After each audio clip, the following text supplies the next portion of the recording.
Uma ótima noite para todos, queridos amigos. Fico feliz em parabenizá-los, pois a partir deste momento, a vida de vocês será dividida em antes e depois.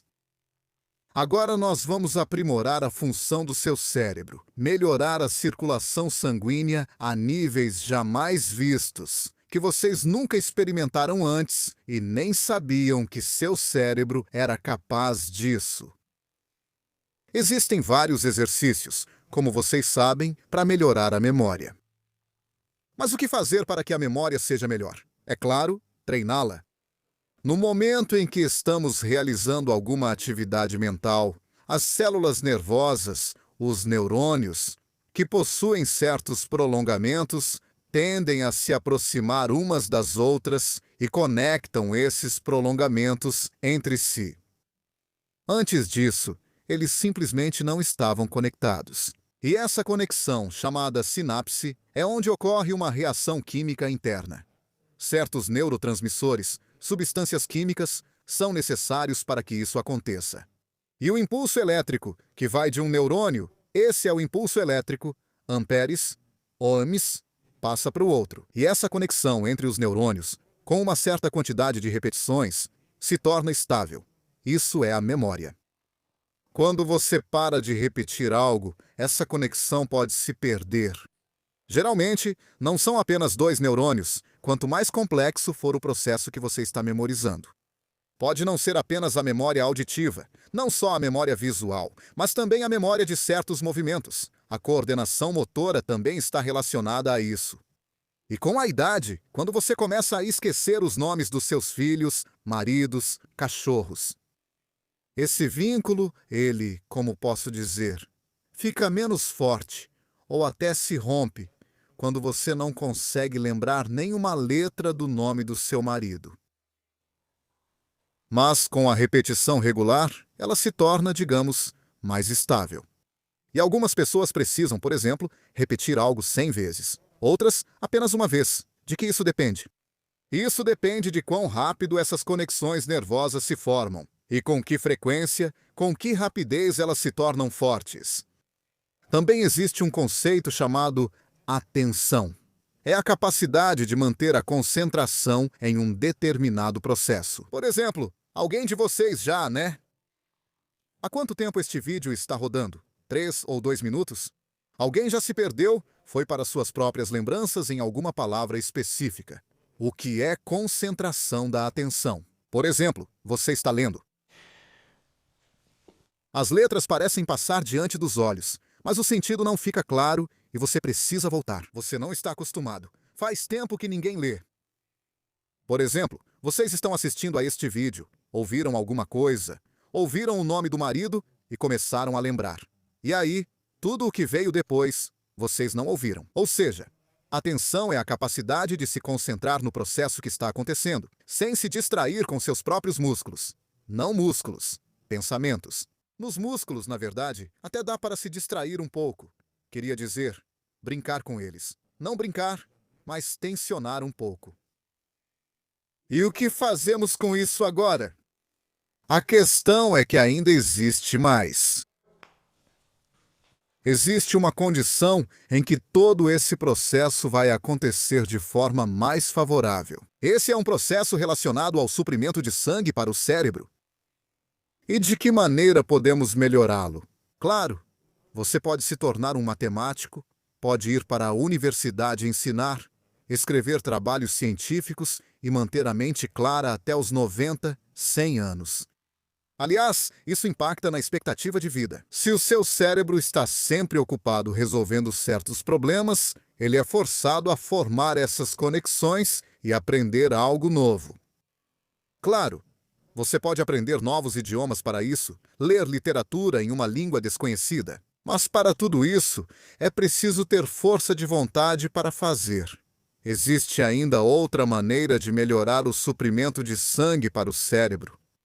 Está relacionado ao trabalho dos músculos. Como sabemos, o músculo também recebe suprimento sanguíneo e inervação. E, por exemplo, se um músculo, qualquer um do nosso corpo, vamos supor, o glúteo, vamos pegar o músculo glúteo, tem um determinado volume assim. Para esse músculo chega um vaso sanguíneo com esse diâmetro. Bem, não é só um, mas vamos pegar algum vaso principal que alimenta esse músculo. Ele tem esse diâmetro. E, consequentemente, o vaso de saída, a veia, o vaso de entrada, as artérias. Vamos pegar uma delas, certo? No, Ou o volume total, você pode imaginar que são várias. A quantidade de sangue que chegou deve sair da musculatura, idealmente, certo ou não? E temos o mesmo volume nos vasos de saída. Para que a entrada seja igual à saída, o músculo trabalha e se enche de sangue quando necessário. Quando não precisa, esvazia e depois se enche novamente no momento certo, durante o seu funcionamento. Se o nosso músculo tem esse volume aqui, certo? Então, consequentemente, os vasos que chegam ao músculo, ou a área total desses vasos, tem uma área maior. Já um vaso assim, imagina, chega ao músculo. Ou seja, o músculo mais ativo exige mais sangue. E, consequentemente, os vasos de saída também se adaptam a isso. Assim como se sabe, nossa cabeça tem uma ligação direta com o resto do nosso corpo, por meio do pescoço, da região cervical. Bem, da coluna vertebral, pode-se dizer. Na verdade, o pescoço, como estrutura, é a única coisa que conecta nossa cabeça ao resto do corpo. Você já pensou sobre isso alguma vez? Não existe outra ligação. E, consequentemente, os vasos sanguíneos que irrigam toda a nossa cabeça, não só o cérebro, mas também os órgãos dos sentidos. A condição deles também, em princípio, influencia a memória e o funcionamento geral do organismo. Tudo passa pelo pescoço, inclusive os principais vasos sanguíneos. Artéria carótida. Artéria carótida comum, que se divide em carótida externa e interna. E a artéria vertebral, que passa dentro do canal vertebral da região cervical da coluna, diretamente nos orifícios dentro dos processos transversos das vértebras. Também os ramos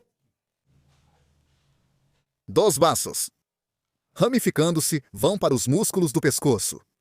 E, consequentemente, se aumentarmos a atividade do nosso cérebro. Bem, o que não é tão simples e não está claro. Não podemos avaliar o suprimento sanguíneo dele agora. Melhorou ou piorou? A atividade mental que estamos experimentando agora, ela treina o cérebro ou não? Resolver palavras cruzadas, por exemplo. Mas, ao agir sobre os músculos do pescoço de uma certa maneira, podemos ter certeza de que, nesse momento, o fluxo sanguíneo está melhorando. Não só para os músculos do pescoço, mas também para o próprio cérebro. Isso é, digamos assim, a base para que todos esses processos ocorram plenamente em nosso corpo. Também vai melhorar o fluxo de saída do sangue, porque muitas vezes acontece de a entrada e a saída do sangue não coincidirem. Muitas vezes ocorre dificuldade no retorno venoso de toda a cabeça. Como vocês sabem, amigos, são muito populares e muito apreciados por todos os exercícios para o pescoço que aumentam a mobilidade. Em alguns casos, é preciso alongar alguma coisa, em outros, girar.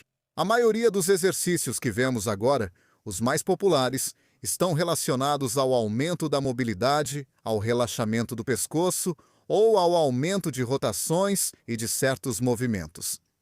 Eles realmente proporcionam um efeito positivo de curto prazo que dura alguns meses. Mas, no pescoço, muitas vezes o problema é justamente a falta de volume muscular. Por isso, com o tempo, esses exercícios vão deixando de ajudar gradualmente. Porque, inicialmente, é ativado o volume muscular que já existia e a mobilidade melhora parcialmente. Mas se você aumentar a mobilidade em alguma articulação, até mesmo no pescoço, por exemplo, depois você vai precisar aumentar ainda mais o volume muscular para conseguir controlar esse novo alcance de movimentos com os músculos.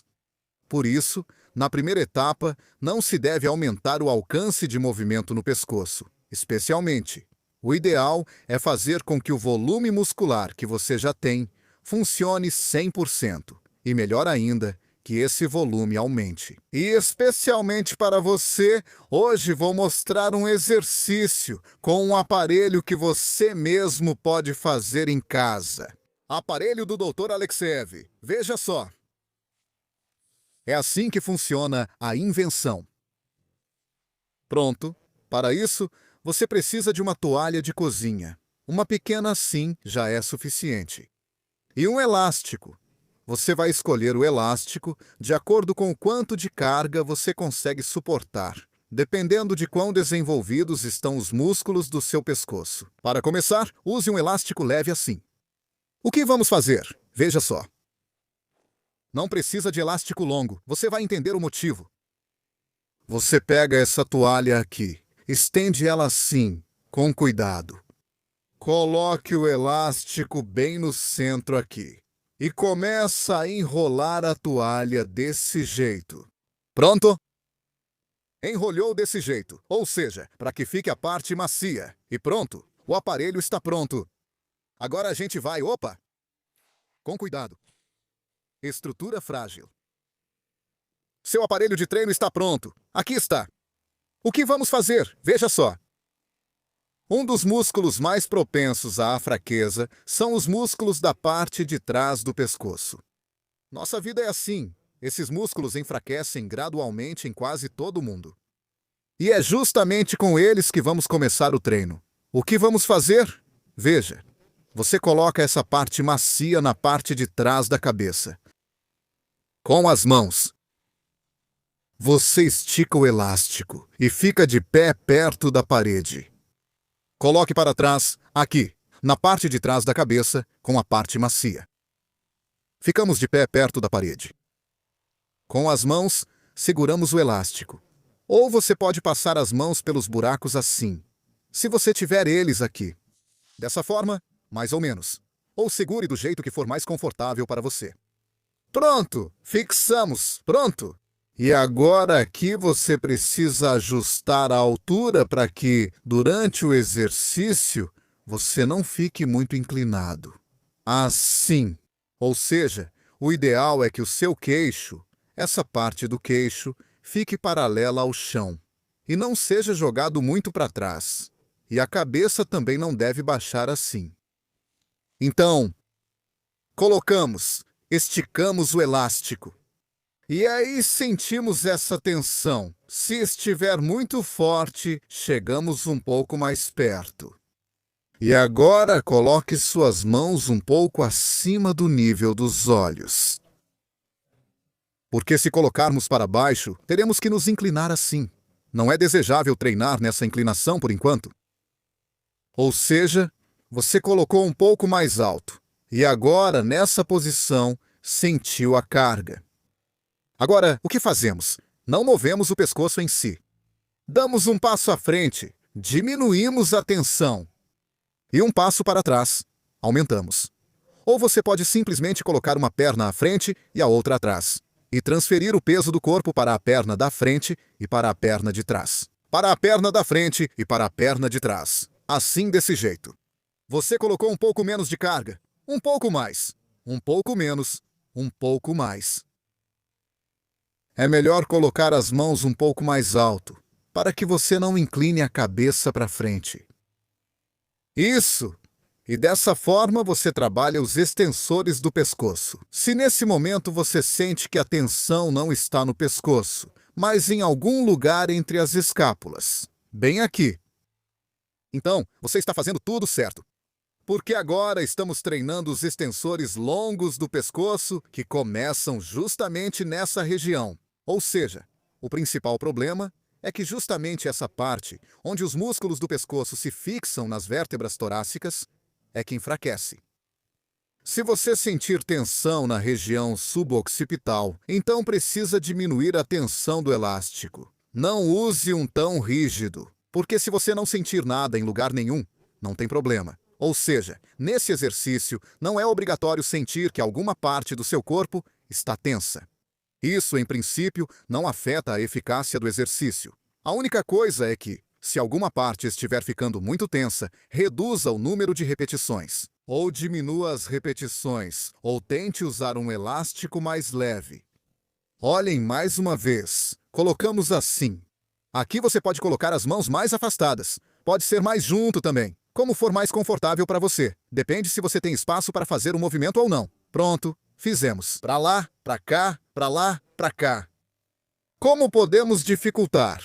Vire um pouco a cabeça, cerca de 45 graus. E agora colocamos mais carga nos músculos do lado direito. Se virarmos para cá, agora colocamos carga nos músculos do lado esquerdo. Pronto? A posição das mãos. O ideal é que fiquem acima do nível dos olhos. Quanto à largura, isso você ajusta. Depende se está fácil ou difícil para você fazer. Leve para trás, segure por alguns segundos, relaxe. Leve para trás, segure por alguns segundos, relaxe. Isso foi um exercício para os extensores do pescoço. Os extensores longos do pescoço, que ficam na parte de trás. Então, para os músculos laterais. Da mesma forma, agora fixamos o elástico, ou seja, o aparelho de treino de Alekseev já na lateral da sua cabeça. Agora veja, o primeiro passo para iniciantes. Apenas mantenha a cabeça nessa posição. Se você já tem experiência, se confia na força dos seus músculos, adicione também este movimento. Chegue um pouco mais perto. Mais longe, ou seja, mais perto, mais longe. Aqui também é recomendável fixar o elástico um pouco acima da linha dos olhos. Aproximamos, afastamos para o lado. Do outro lado. Também fixamos. E agora fizemos o movimento mais perto, mais longe. Mais perto, mais longe. O elástico não precisa ser muito rígido, especialmente nos primeiros treinos. Assim, para evitar sobrecarga nos músculos do pescoço. Dessa forma, nós juntos demos carga aos músculos posteriores extensores do pescoço. E nos músculos laterais também, onde também entram os músculos esternocleidomastoideus. Então, amigos, sentiram como o sangue novo, fresco, começou a irrigar o seu cérebro? E pensamentos claros e puros voltaram à sua cabeça, como antigamente. De novo, mente clara, memória nítida e bom humor agora estão com vocês para sempre. Se sentirem desânimo novamente, voltem a este exercício e se animem de novo. É recomendável não fazer este exercício diariamente. 2 ou 3 vezes por semana são suficientes. Porque os músculos precisam se recuperar após esse tipo de esforço. E é recomendável escolher uma carga adequada. Não é necessário sobrecarregar os músculos de imediato. Comece com um elástico leve. Depois, aumente a carga gradualmente. Você também pode compartilhar suas impressões nos comentários, dizendo o quanto sentiu os efeitos. Melhora! Até os próximos programas!